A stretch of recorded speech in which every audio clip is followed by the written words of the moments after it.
C'est en présence du prince Albert II et de la princesse Charlène que le meeting Hercules 2013 aura une nouvelle fois tenu toutes ses promesses, avec pas moins de 7 nouvelles meilleures performances mondiales de l'année et des Français très en forme. Commençons tout d'abord avec Jimmy Vico, au 100 mètres. Le nouveau champion de France est descendu pour la 3e fois de sa carrière sous la barre des 10 secondes, avec un chrono à 9,99.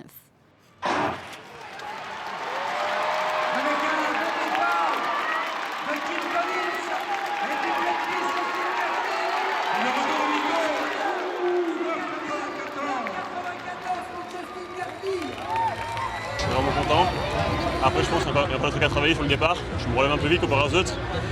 Ma deuxième partie de course, elle est vraiment bien. Donc, je pense qu'il y a encore à travailler sur le départ. Mais c'est bien. Je finis faire 10, c'est ça mon but. Donc là, maintenant, il reste encore 200 mètres à Moscou. Et après, je vais encore travailler ça pour maintenant à Londres et après pour Moscou, quoi. Autre résultat très encourageant pour les mondiaux de Moscou, celui de Pierre-Ambroise Bosse sur 800 mètres.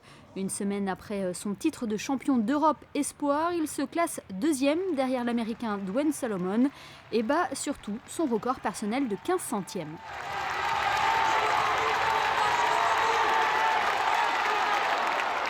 Je suis content, c'est encore une 2e place en Diamond League pour moi, donc ça confirme les progrès que j'ai fait cette année, notamment en compétition, pas qu'à l'entraînement. Et un record personnel à la clé.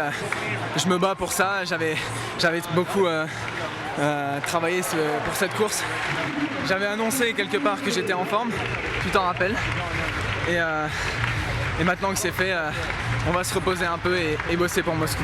L'autre athlète attendu chouchou du public, c'est lui, Renaud Lavillenie.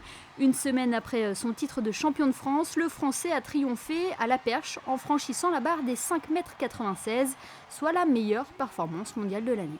C'est très encourageant, surtout que bon, là il y avait quand même les meilleurs mondiaux que je vais retrouver dans 3 semaines et puis j'ai encore pris des points. Après, voilà, comme on le répète à chaque fois, rien n'est jeu d'avance, surtout à la perche. Mais en tout cas pour moi c'est une bonne chose parce que je maîtrise des barres très hautes avec beaucoup de facilité et c'est ce qui me permettra, j'espère, d'avoir tous les atouts en main pour le titre. Satisfaction également du côté de l'organisation qui, encore une fois, a offert du beau spectacle vendredi soir. C'est une belle soirée de record, en effet. Bon, ça s'est bien clôturé avec, en effet, Renaud à la perche. Bon, Renaud, vous avez raison, c'est un peu l'athlète parce qu'il vient même s'entraîner chez nous, donc on a un petit faible pour lui. Mais je crois qu'il y a eu beaucoup d'autres épreuves et moi, personnellement, j'ai eu un faible terrible pour le 1500 mètres que j'ai trouvé extraordinaire. Et le 1500 mètres, le voici, Kiprop signe la meilleure performance mondiale de l'année en battant son propre temps de 3 secondes. A noter également le chrono de Mo Farah, le Britannique signe à Monaco un nouveau record d'Europe sur cette distance.